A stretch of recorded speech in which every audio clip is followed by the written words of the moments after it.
Ljubljana Forum is one of the most creative vision-building events where business, knowledge and ambitious urban projects meet. The main purpose of Ljubljana Forum is to address and respond to the challenges that cities are facing. In this case, in 2012, we were addressing the energy efficiency and being always connected, and the responses that we receive are of great significance. So it means the partners that participated, various partners, really contributed with the good solutions.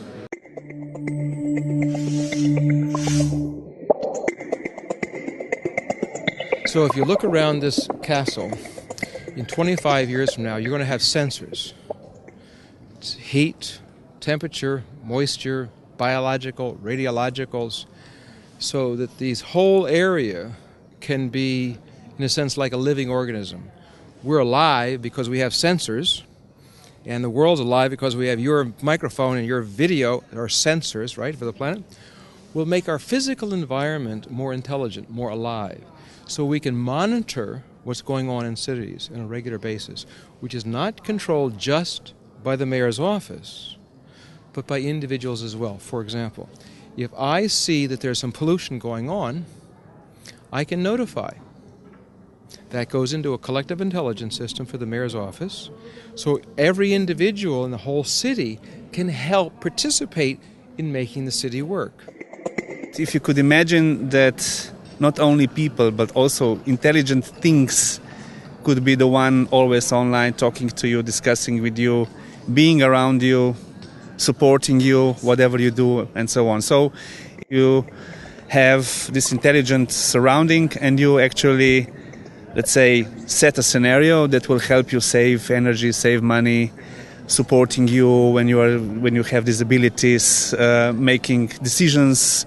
Let's say, whatever you want to go this morning, you should take this bus, you should take the other type of transport, you should dress very well because I think that the weather will be like this day, and so on. So there is plenty of things that goes around, and everything goes into the idea of being a kind of a relation between the city and the citizens in a symbiotic relation. So the city helps the citizens and citizens helps the city.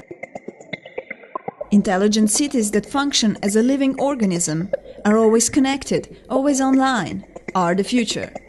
To develop them, we need more than just technological solutions. The major thing for the smart cities today is to really invest in talent. I mean, there is obviously investment in overall infrastructure to have intelligent city, but then, to make sure that you are able to attract and keep your own, talent in education, in lifelong learning, because the cities will mainly compete through the ability to unlock human potential.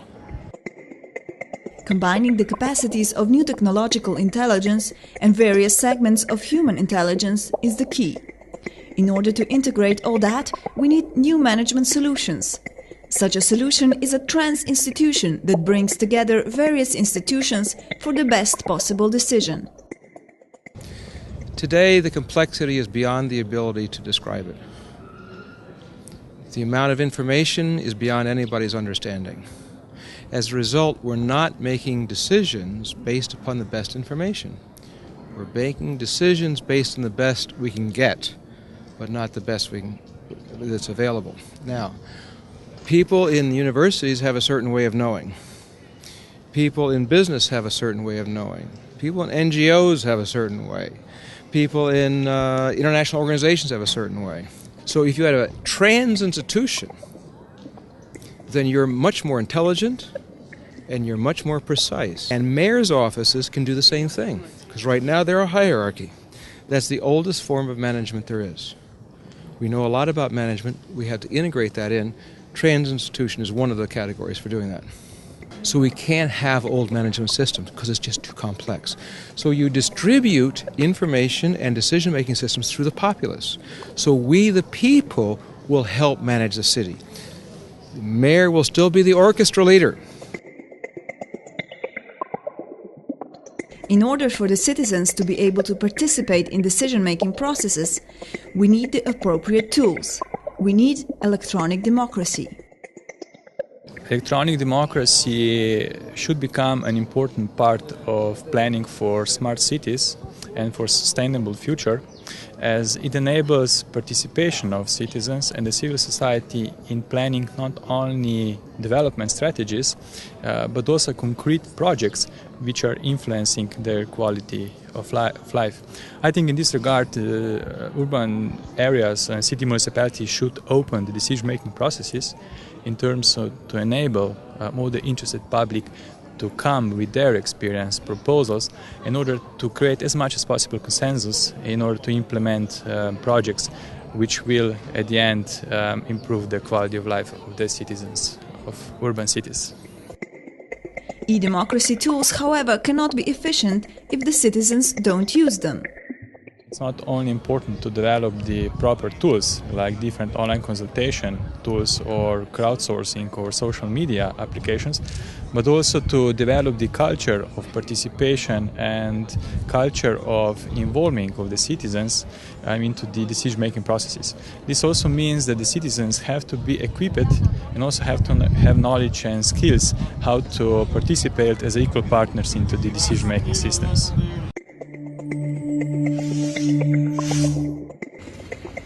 Amongst the most important decisions for the future of the cities is how to achieve energy efficiency. Various stakeholders are investing in this field. The stakeholders are for sure the states, the municipalities and the industry.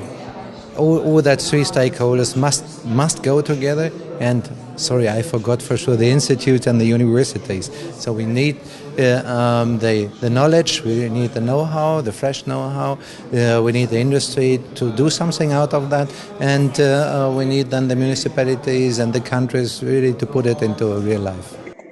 Usually they establish so-called energy service company, in which there are different kinds of potential investors, construction companies, private equity companies. Sometimes they cooperate also with some banks, and then they invest into the capacities together with the cities.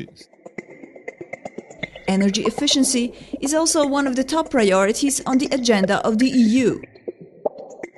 Main target in next year, till year 2020, will be to support development of technology in energy efficiency field and, of course, renewable energy resources and all intelligence and smart grids which are connected with this. The best solutions we see are investments in building sector. Experts agree that building sector is one of the fields where we can be very successful in reducing energy consumption. Actually, there are two fields where we can be very successful today. First field is construction, buildings. There we can reduce our energy consumption in the individual building, but also in neighborhoods. And the second field is mobility. We can reduce private individual mobility by fostering public transportation. Zurich has shown that this is a very effective way.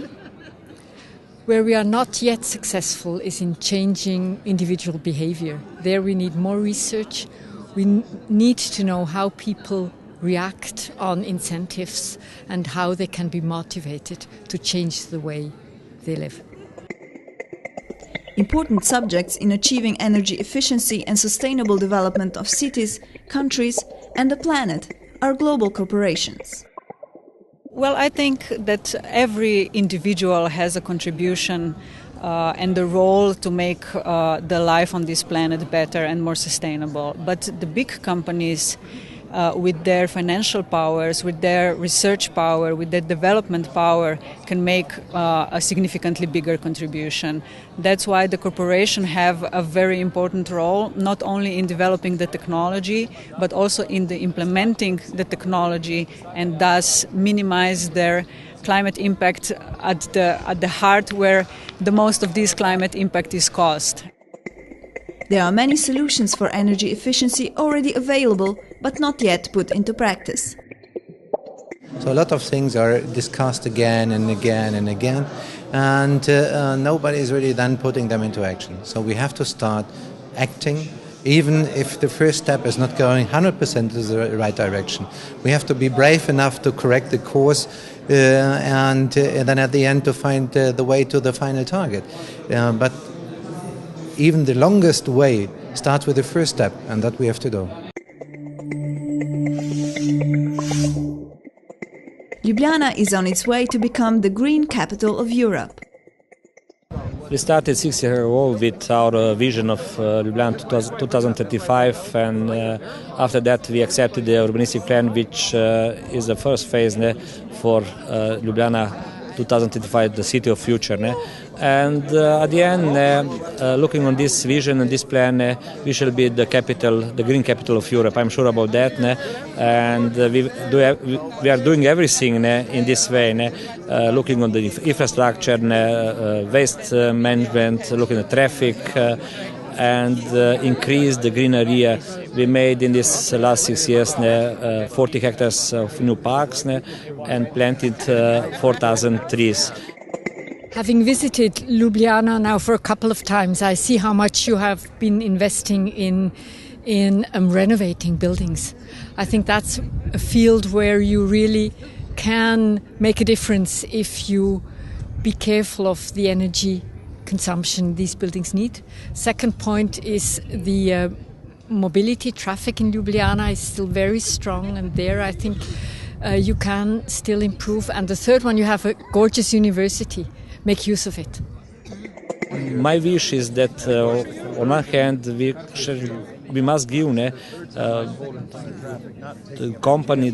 the companies the opportunity to increase the business activity, but on the other hand we must secure the nature to stay the same also for our children and grandchildren.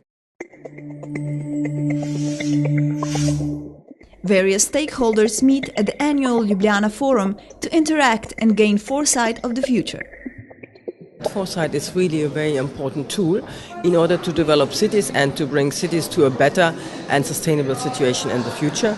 So foresight is a set of different tools, very well proven in many cases of many cities and regions. And foresight can help to bring the different actors together to discuss new ideas, to develop scenarios, and to shape the future of the city. So it's a very participatory tool. It is a tool which helps people to think out of the box, to have a long view into the future, and to see, mainly what is most important, to see alternatives for the future. So alternatives surrounding the cities and the new conditions in the future. So in many exercises, people think only about a wishful future for their city. That is normal, that is understandable, but the wishful future will not give you the ideas how to manage and how to bring the city into this future. So what you have to do is to think in different alternatives, and also to say, even if the future is not so bright, the crisis of today as we face is a good example, we have to be prepared for different future situations, and this should inspire another creativity.